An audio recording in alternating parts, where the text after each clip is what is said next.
Episode 60। भूतिया देवर जी, आपके पेट में क्यों बम फूट रहा है? अनिका कहाँ चली गई? शाम से गायब है वो अब तक।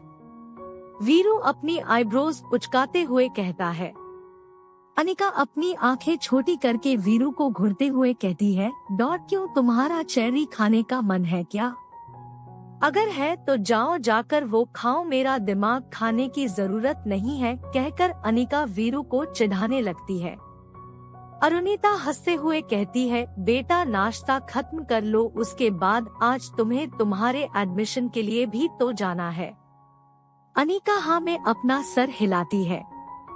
देवांश बिना किसी के कहता है, अनिका का एडमिशन हो गया है, और सिर्फ अनिका का ही नहीं, कनक और स्टेला का भी एडमिशन हो गया है। अब आगे 10 दिन के बाद इनका कॉल स्टार्ट होगा। देवांश की बात सुनकर कनक अनिका के तरफ देखकर इशारे से ना में अपना सर हिलाती है। अनिका कनक को देखते हुए कहती है, दी आप चिंता मत करो, हम चारों ना खूब मस्ती करेंगे, पढ़ाई भी करेंगे, बड़ा मजा आएगा। कनक घबरा के फिर एक बार ना में अपना सर हिलाती है। अनिका कुछ कहने को होती है, तभी देवांश अनिका के हाथ पर हाथ रखकर उसे मना करते हुए कनक से कहता है, तुम्हें यहाँ चिंता करने की कोई जरूरत नहीं है कनक, तुम यहाँ देवांश राठौड़ की प्रोटेक्शन में हो, तुम्हारे सेफ्टी का ख्याल आलेख और मैं रखूंगा, इसलिए अपनी पढ़ाई फिर से स्टार्ट करो और मूव ऑन करो। कहकर देवांश अनिका के तरफ झुककर उसके फोरहेड पर किस करके कहता है, जानो आज कहीं बाहर मत जाना और आराम करना। अनिका मुस्कुरा कर हाँ में अपना सर हिलाती है। देवांश ऑफिस के लिए निकल जाता है। अनिका मुस्कुराते हुए अपना ब्रेकफास्ट करने लगता है। वीरू अनिका को छेड़ते हुए कहता है, क्या हुआ भाभी, मन में लड्डू फूटा? अनिका घूर के वीरू को देखते हुए कहता है, हाँ मेरे मन में तो लड्डू फूटा, पर भूतिया देवर जी आपके पेट में क्यों बम फूट रहा है? जब देखो तब हम दोनों से जलते रहते हो। कोई गर्लफ्रेंड नहीं है क्या तुम्हारी? वीरू हंसते हुए ना में अपना सर हिला कर कहता है, अगर होती तो मैं आप दोनों लव बर्ड्स पर क्यों जलता भला? सांझ मुंह बनाकर मन ही मन कहती है, इस घोड़े के सामने कब से घास डाल कर रखा है, पर ये घोड़ा घास खाए तो ना। कहकर सांझ गुस्से में खा जाने वाली नजरों से वीरू को घूरने लगती है। अरुणिता सांझ के पास आकर धीरे से कहती है, अब क्या उसे घूर घूर के खा जाने का इरादा है? सांझ हड़बड़ाते हुए कहती है, नहीं नहीं, अगर मैं उसे खाऊंगी तो प्यार किसे करूंगी? सांझ की बात सुनकर अरुणिता मुस्कुराते हुए कहती है, नाश्ता कर ले। सांझ मुस्कुराते हुए नाश्ता करने लगती है। शाम के वक्त अनिका कनक के साथ उसके कमरे में बैठी हुई बातें कर रही थी, तभी स्वीटी कमरे के अंदर आते हुए कहती है, अनिका तुम्हें सांझ ने बुलाया है, पैलेस के पीछे वाले कमरे में कुछ जरूरी बात करनी है उसे तुमसे। अनिका बेड पर से खड़े होते हुए कहती है, कनक दी मैं ना साची से मिलकर आती हूँ, आप आराम करो। कनक जल्दी से हाँ में अपना सर हिलाती है। अनिका स्वीटी को घूरते हुए कहती है, आंटी सच्ची में बुलाया है ना? स्वीटी मासूमियत से सर हाँ में हिलाते हुए कहती है, मैं तुमसे झूठ बोलूंगी भला? जाना है तो जाओ वरना तुम्हारी मर्जी, कहकर स्वीटी कमरे से बाहर चली जाती है। अनिका भी जल्दी से पैलेस के पीछे चली जाती है, जहां दूर एक छोटा सा घर था। अनिका सोचते हुए कहती है, क्या साची सच में यहाँ है? खैर जाकर एक बार देख लेती हूँ, कहकर अनिका कमरे माँ डोर खोलकर अंदर चली जागी है। कमरे के अंदर बहुत सारी धूल जमी हुई थी और कमरे में हल्का उजाला था। ऊपर के खिड़की से आ रही रोशनी के वजह से उस कमरे में थोड़ी रोशनी थी। अनिका के अंदर आते ही कमरे का दरवाजा अचानक बंद हो जाता है। अनिका घबरा के पीछे देखते हुए कहती है, अरे अब ये दरवाजा कैसे बंद हो गया? कहकर अनिका दरवाजा खोलने की कोशिश करने लगती है। अनिका जोर जोर से चिल्लाकर दरवाजा पीटने लगती है, पर इस हिस्से में पैलेस का कोई बॉडीगार्ड नहीं था जो अनिका की आवाज सुन सकता। लगभग आधे घंटे तक अनिक रोते हुए दरवाजा खोलने की कोशिश करती है, पर वो नाकाम रहती है।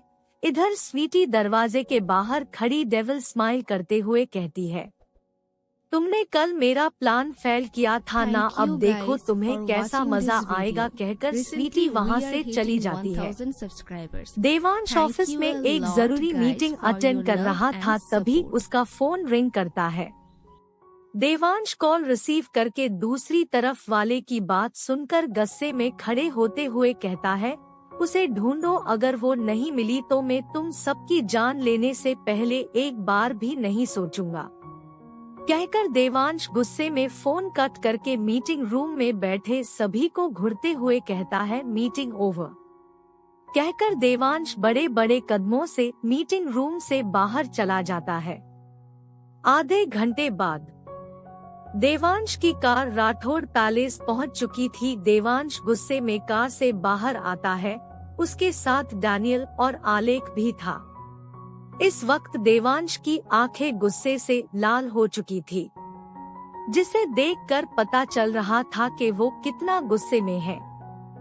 देवांश पैलेस के अंदर जाता है, जहां हॉल में कामिनी, अरुणिता, साची, नीरज, वीरू, जानकी बैठे हुए थे। इस वक्त सभी के चेहरे पर टेंशन की लकीरें साफ साफ झलक रही थी। अरुणिता देवांश को देखकर उसके पास आते हुए कहती है, देवांश बेटा, पता नहीं अनिका कहाँ चली गई, शाम से गायब है वो। एपिसोड 61 तेजस क्या माउंट एवरेस्ट उतर करा रहा है? लगता है हंसे अपनी जान प्यारी नहीं है। अब तक देवांश की कार राठौड़ पैलेस पहुंच चुकी थी। देवांश गुस्से में कार से बाहर आता है, उसके साथ डैनियल और आलेख भी था। इस वक्त देवांश की आंखें गुस्से से लाला हो चुकी थी, जिसे देखकर पता चल रहा था कि वो कितना गुस्से में है। देवांश पैलेस के अंदर जाता है, जहां हॉल में कामिनी, अरुणिता, साची, नीरज, वीरू, जानकी, स्वीटी बैठे हुए थे। इस वक्त सभी के चेहरे पर टेंशन की लकीरें साफ साफ झलक रही थी।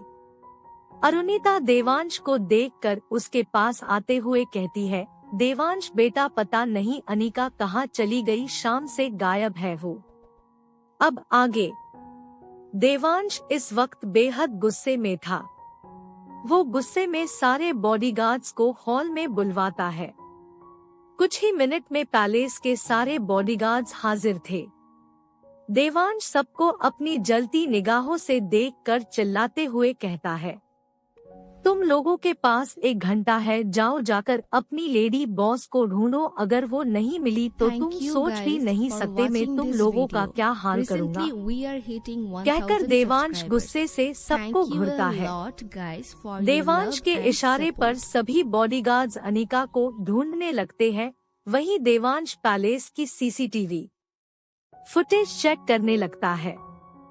इधर स्वीटी अपने कमरे में डर कर बैठी हुई थी। उसने गुस्से में अनिका को उस रूम में लॉक तो कर दिया था, पर उसे अभी खुद के लिए डर लग रहा था। इधर देवांश जब पैलेस के बैक साइड की फुटेज देखता है, उसकी आंखें गुस्से से लाला हो जाती है और वो बिना एक पल गवाए पैलेस से बाहर जाने लगता है। देवांश के इशारे पर सभी बॉडीगार्ड्स अनिका को ढूंढने लगते हैं। वहीं देवांश पैलेस की सीसीटीवी फुटेज चेक करने लगता है। इधर स्वीटी अपने कमरे में डर कर बैठी हुई थी। उसने गुस्से में अनिका को उस रूम में लॉक तो कर दिया था, पर उसे अभी खुद के लिए डर लग रहा था। इधर देवांश जब पैलेस के बैक साइड की फुटेज देखता है, उसकी आंखें गुस्से से लाला हो जाती है और वो बिना एक पल गवाए पैलेस से बाहर जाने लगता है। आलेख और वीरू देवांश के पीछे जाने लगते हैं। इस वक्त आलेख की आंखों में भी गुस्सा भरा हुआ था। वीरू दोनों को देखते हुए कहता है, आज तो इस मेकअप के दुकान की शामत आने वाली है। भाभी के भाई और पति दोनों मिलके उसका भरता बना देंगे। कहकर वो अपनी नजर आलेख और देवांश पर डालता है। देवांश सीधे पैलेस के पीछे बने उस पुराने घर के सामने जाता है। इधर उस कमरे में पूरा अंधेरा हो गया था। अनिका एक कोने में बैठी डर कर कारण बुरी तरह से कांप रही थी। उसने अपन चेहरा घुटनों के बीच छुपाया हुआ था और वो बहुत रो रही थी। तभी उसके आंखों के सामने अंधेरा छाने लगत है और वो एक साइड गिरने लगती है। वो जमीन पर गिरती उससे पहले ही किसी के मजबूत हाथों ने उसे पकड़ लिया था। अनिका अपनी अधखुली आंखों से देखती है। उसके आंखें के सामने देवांश का हैंडसम चेहरा आ जाता है। अनिका धीरे से अपनी लड़खड़ाती आवाज में कहती है, देव, देव, आप आ गए। कहते ही अनिका देवांश के हाथों में बेहोश हो जाती है। देवांश परेशान होकर अनिका के गाल थपथपाते हुए कहता है, जानू, जानो पीएलएस, अपनी आंखें खोलो कहकर देवांश जल्दी से अनिका को अपने गोद में उठाकर कमरे से बाहर जाने लगता है। आलेख ने पहले ही डॉक्टर तेजस को फोन कर दिया था। देवांश अनिका को लेकर पैलेस के अंदर लाके सीधे अपने कमरे के तरफ चला जाता है। अनिका को देवांश के बाहों में बेहोश देखकर सभी उससे कुछ पूछना चाहते थे, पर देवांश का गुस्सा देखकर किसी की हिम्मत ही नहीं हुई कुछ पूछने की। देवांश अनिका को अपने कमरे में लाकर बेड पर सुलाते हुए आलेख से कहता है, आइडिया तेजस को कॉल करो। आलेख देवांश को शांत कराते हुए कहता है, भाई शांत हो जा, बस 10 मिनट में आ रहा है वो। देवांश अनिका का हाथ अपने हाथों में थामते हुए कहता है, मैं उसे छोड़ूंगा नहीं, उसकी हिम्मत कैसे हुई मेरी जानू को हाथ करने की। लगता है उसके जिंदगी के दिन पूरे हो गए हैं। वीरू देवांश को शांत कराते हुए कहता है, अरे देव बाबू शांत हो जाओ और भाभी पर फोकस करो, क्योंकि अभी इनकी सेहत जरूरी है। उस मेकअप की दुकान हो बाद में देख लेंगे। आलेख भी वीरू के बात से सहमति जताते हुए कहता है, हाँ यार, वैसे भी उसने मेरी बेबी गर्ल को हाथ करने की कोशिश की है, इसलिए मैं भी उसे नहीं छोड़ूंगा। इनकी बातें चल रही थी तभी कनक डोर पर नॉक करके इशारे से अंदर आने का पूछती है। देवांश के डर से सभी घर वाले अभी तक नीचे हॉल में ही परेशानी से घूम रहे थे। कनक को देवांश के गुस्से के बारे में कुछ पता नहीं था, इसीलिए शायद वो देवांश के कमरे तक आने की हिम्मत कर पाई थी। कनक को देखकर आलेख उसे कमरे के अंदर आने को कहता है। कनक नम आंखों से अनिका के दूसरे साइड आकर बैठते हुए इशारे से देवांश से पूछती है, इसे क्या हुआ है। देवांश गहरी सांस लेकर कहता है, बेहोश हो गई है, अब इससे आगे कुछ मत पूछना। कनक बिना कुछ कहे अनिका को देखने लगती है। देवांश गुस्से में अपने दांत चबाते हुए कहता है, ये तेजस क्या माउंट एवरेस्ट उतर कर आ रहा है। लगता है उसे अपनी जान प्यारी नहीं है। देवांश के इतना कहते ही तेजस भागते हुए दरवाजे से अंदर आते हुए कहता है, सर प्यारी है, अपनी जान प्यारी है कहकर तेजस लंबी लंबी सांसें लेने लगता है। उसके बाल पूरी तरह से बिखरे हुए थे, शर्ट के बटन खुले हुए थी, शर्टिंग की हुई शर्ट आधी बाहर निकली हुई थी, जिसका साफ मतलब था कि वो कैसे यहाँ भागते हुए आ पहुँचा है। देवांश तेजस को ऊपर से नीचे तक घुरते हुए कहता है, जल्दी से मेरी जानू को चेक करो। बॉय में भी गुस्सा भरा हुआ था। वीरू दोनों को देखते हुए कहता है, आज तो इस मेकअप के दुकान की शामत आने वाली है। भाभी के भाई और पति दोनों मिलके उसका भरता बना देंगे। कहकर वो अपनी नजर आलेख और देवांश पर डालता है। देवांश सीधे पैलेस के पीछे बने उस पुराने घर के सामने जाता है। इधर उस कमरे में पूरा अंधेरा हो गया था। अनिका एक कोने में बैठी डर कर कारण बुरी तरह से कांप रही थी। उसने अपन चेहरा घुटनों के बीच छुपाया हुआ था और वो बहुत रो रही थी। तभी उसके आंखों के सामने अंधेरा छाने लगत है। और वो एक साइड गिरने लगती है। वो जमीन पर गिरती उससे पहले ही किसी के मजबूत हाथों ने उसे पकड़ लिया था। अनिका अपनी अधखुली आंखों से देखती है। उसके आंखें के सामने देवांश का हैंडसम चेहरा आ जाता है। अनिका धीरे से अपनी लड़खड़ाती आवाज में कहती है, देव, आप आ गए। कहते ही अनिका देवांश के हाथों में बेहोश हो जाती है। देवांश परेशान होकर अनिका के गाल थपथपाते हुए कहता है, जानो पीएलएस अपनी आंखें खोलो कहकर देवांश जल्दी से अनिका को अपने गोद में उठाकर कमरे से बाहर जाने लगता है। आलेख ने पहले ही डॉक्टर तेजस को फोन कर दिया था। देवांश अनिका को लेकर पैलेस के अंदर लाके सीधे अपने कमरे के तरफ चला जाता है। अनिका को देवांश के बाहों में बेहोश देखकर सभी उससे कुछ पूछना चाहते थे, पर देवांश का गुस्सा देखकर किसी की हिम्मत ही नहीं हुई कुछ पूछने की। देवांश अनिका को अपने कमरे में लाकर बेड पर सुलाते हुए आलेख से कहता है, आइडिया तेजस को कॉल करो। आलेख देवांश को शांत कराते हुए कहता है, भाई शांत हो जा, बस 10 मिनट में आ रहा है वो। देवांश अनिका का हाथ अपने हाथों में थामते हुए कहता है, मैं उसे छोड़ूंगा नहीं, उसकी हिम्मत कैसे हुई मेरी जानू को हाथ करने की। लगता है उसके जिंदगी के दिन पूरे हो गए हैं। वीरू देवांश को शांत कराते हुए कहता है, अरे देव बाबू शांत हो जाओ और भाभी पर फोकस करो क्योंकि अभी इनकी सेहत जरूरी है। उस मेकअप की दुकान हो बाद में देख लेंगे। देवांश अनिका को अपने कमरे में लाकर बेड पर सुलाते हुए आलेख से कहता है, आइडिया तेजस को कॉल करो। आलेख देवांश को शांत कराते हुए कहता है, भाई शांत हो जा, बस 10 मिनट में आ रहा है वो। देवांश अनिका का हाथ अपने हाथों में थामते हुए कहता है, मैं उसे छोड़ूंगा नहीं, उसकी हिम्मत कैसे हुई मेरी जानू को हाथ करने की। लगता है उसके जिंदगी के दिन पूरे हो गए हैं। वीरू देवांश को शांत कराते हुए कहता है, अरे देव बाबू शांत हो जाओ और भाभी पर फोकस करो क्योंकि अभी इनकी सेहत जरूरी है। उस मेकअप की दुकान हो बाद में देख लेंगे। आलेख भी वीरू के बात से सहमति जताते हुए कहता है, हाँ यार, वैसे भी उसने मेरी बेबी गर्ल को हाथ करने की कोशिश की है, इसलिए मैं भी उसे नहीं छोड़ूंगा।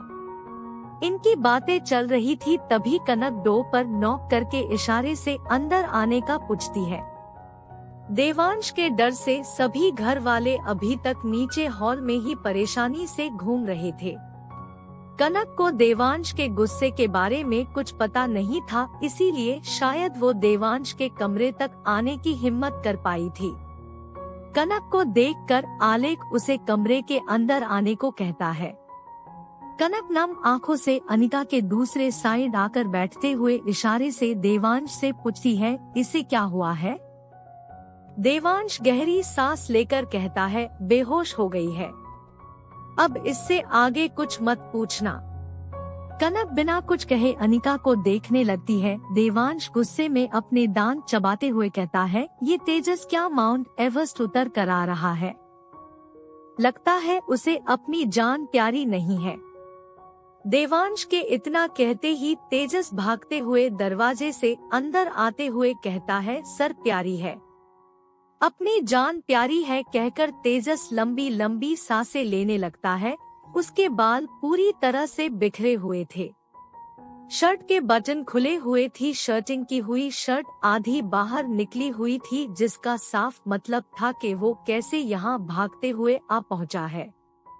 देवांश तेजस को ऊपर से नीचे तक घुरते हुए कहता है, जल्दी से मेरी जानों को चेक करो। एपिसोड 62 क्रूएल देवांश की हंटर वाली सजा। अब तक देवांश के इतना कहते ही तेजस भागते हुए दरवाजे से अंदर आते हुए कहता है, सर अपनी जान प्यारी है कहकर तेजस लंबी लंबी सांसें लेने लगता है। उसके बाल पूरी तरह से बिखरे हुए थे। शर्ट के बटन खुले हुए थी। शर्टिंग की हुई शर्ट आधी बाहर निकली हुई थी, जिसका साफ मतलब था कि वो कैसे यहाँ भागते हुए आ पहुँचा है। देवांश तेजस को ऊपर से नीचे तक घुरते हुए कहता है, जल्दी से मेरी जनों को चेक करो। अब आग। नीरज अनिका को चेक करके उसे इंजेक्शन देते हुए देवांश से कहता है, सर अनिका ठीक है, बस घबराहट के वजह से बेहोश हो गई है, कुछ देर में होश आ जाएगा कहकर नीरज देवांश को देखता है, जिसका चेहरा एक्सप्रेशनलेस था। देवांश बेड से उठकर अनिका के फोरहेड पर किस करके कमरे से बाहर चला जाता है। कमरे के बाहर कनक, आलेख और वीरू खड़े थे। देवांश कनक को देखकर सख्त आवाज में कहता है, जानू के पास रुको। कनक जल्दी से हाँ में अपना सर हिला देती है। देवांश बड़े बड़े कदमों से पैलेस के हॉल में आकर सोफ पर एक पैर पर दूसरा पैर चढ़ाकर बैठ जाता है। देवांश का ऑरा इस वक्त बहुत खतरनाक लग रहा था। इधर दो बॉडीगार्ड स्वीटी के कमरे में जाकर लगभग घसीटते हुए कमरे से बाहर लेकर नीचे हॉल में आते हैं। स्वीटी उनको बार बार धमकी दे रही थी, पर वो दोनों तो जैसे उसकी बात सुन ही नहीं रहे थे। बॉडीगार्ड स्वीटी को हॉल में लाकर देवांश के पैरों में पटक देते हैं, जिसे देखकर सभी हैरान हो जाते हैं। कामिनी परेशान होते हुए कहती है, देवांश बेटा ये सब क्या है? देवांश अपनी जलती ही निगाहों से स्वीटी को घूरते हुए गुस्से में एक शब्द चबाते हुए कहता है, कोई कुछ नहीं बोलेगा, जो हो रहा है चुपचाप देखेगा कहकर देवांश जोर से चिल्लाकर कहता है, हंटर लाओ। एक बॉडीगार्ड भागकर हंटर लाने के लिए चला जाता है। स्वीटी घदियाली आंसू बहाते हुए कहती है, देवांश ये सब क्या हो रहा है? मैंने क्या किया है? देवांश गुस्से से खड़े होकर लगभग चिल्लाते हुए कहता है, तुमने क्या किया है ये मत पूछो, तुमने क्या नहीं किया है ये पूछो। कहकर देवांश घूर के जानकी और स्वीटी को देखने लगता है। बॉडीगार्ड हंटर लाकर देवांश को देता है। देवांश हंटर लेकर स्वीटी को मारते हुए कहता है, योर फर्स्ट मिस्टेक, तुमने मेरी जानों को सीढ़ियों से गिरवाया। हंटर पड़ते ही स्वीटी की चिक पूरे पैलेस में गूंजने लगती है। उसकी चमड़ी उधड़ जाती है, जिससे खून आने लगता है। देवांश उसे दूसरा हंटर मारते हुए कहता है, योर सेकंड मिस्टेक, तुमने मेरे स्टडी रूम के पानी में ड्रग्स मिलाए। इसी के साथ एक बार और स्वीटी की चिक पूरे पैलेस में गूंजने लगती है और वो धड़ाम से जमीन पर गिर जाती है। 2 हंटर में ही उसकी हालत खराब हो गई थी। योर थर्ड मिस्टेक के तुमने मेरी जानों को एक अंधेरे कमरे में लॉक किया। तुम्हारी वजह से मेरी जानों के आंखों में आंसू आए कहकर देवांश स्वीटी को फिर एक बार हंटर मारता है। देवांश इस वक्त गुस्से से पागल हो रहा था। उसके गुस्से के आगे किसी की कुछ बोलने की हिम्मत ही नहीं हो रही थी। सब बस चुपचाप तमाशा देखे जा रहे थे। कहीं ना नहीं सबको स्वीटी पर गुस्सा आ रहा था। देवांश एक और बार स्वीटी को हंटर मारने को होता है, तभी कोई पीछे से उसके गले लग जाता है। किसी को खुद के गले लगा देखकर देवांश अपनी आंखें बंद करके कहता है, जानू तुम रेस्ट करो। अनिका देवांश को छोड़कर उसके आगे आकर उसके गले से लगते हुए बेबी वॉइस में कहती है, पहले आप हंटर छोड़ो देव। देवांश घूर कर बेहोश हो चुकी स्वीटी को देखते हुए कहता, इसे इस पैलेस के बाहर फेंक दो। आज के बाद ये मुझे इस पैलेस के आसपास नजर नहीं आनी चाहिए। देवांश की कमांड सुनकर 2 फीमेल बॉडीगार्ड्स आकर स्वीटी को पकड़कर पैलेस से बाहर ले जाने लगती है। देवांश हंटर फेंक कर अनिका को अपने बाहों के घेरे में लेते हुए कहता है, जानू तुम ठीक हो ना? अनिका हाँ में अपना सर हिलाते हुए कहती है, हाँ मैं ठीक हूँ। देवांश जानकी के तरफ गुस्से भरी नजर डालते हुए कहता है, आप यहाँ रहने आई है, तो शांति से यहाँ रहिए, कोई भी उल्टी सीधी हरकत की तो देवांश का गुस्सा किसी से छुपा नहीं है, कहकर देवांश अनिका को अपने गोद में उठाकर कमरे के तरफ चला जाता है। देवांश के जाने के बाद सभी गहरी सांस लेते हैं। नीरज अपना फोन निकालते हुए कहता है, मैं स्वीटी के उसके घर जाने का इंतजाम कर देता हूँ। अरुणिता किचन के तरफ जाते हुए कहती है, मैं जल्दी से अनिका के खाने के लिए कुछ बना देती हूँ। साची अरुणिता को देखते हुए कहती है, मॉम मेरे लिए भी बना देना। हाँ कहकर अरुणिता किचन में चला जाता है। आलेख तिरछी नजरों से कनक को देखा हो, जो इस वक्त बुरी तरह से डरी हुई थी।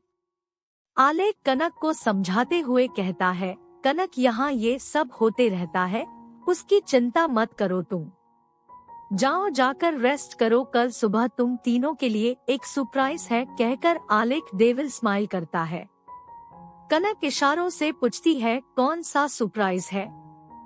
आलेख हंसते हुए अपने बाल पीछे की ओर धकेलते हुए कहता है, सरप्राइज बताया नहीं जाता है, कल पता चल जाएगा। कनक मुंह बनाते हुए अपन कमरे के तरफ चली जाती है। वीरू आलेख के कंधे पर मारते हुए कहता है, कौन सा सरप्राइज है बे? आलेख हंसते हुए कहता है, तेरे लिए भी है, इसलिए ज्यादा उछल मत, कल सुबह पता चल जाएगा, कहकर आलेख अपने विला के लिए निकल गया।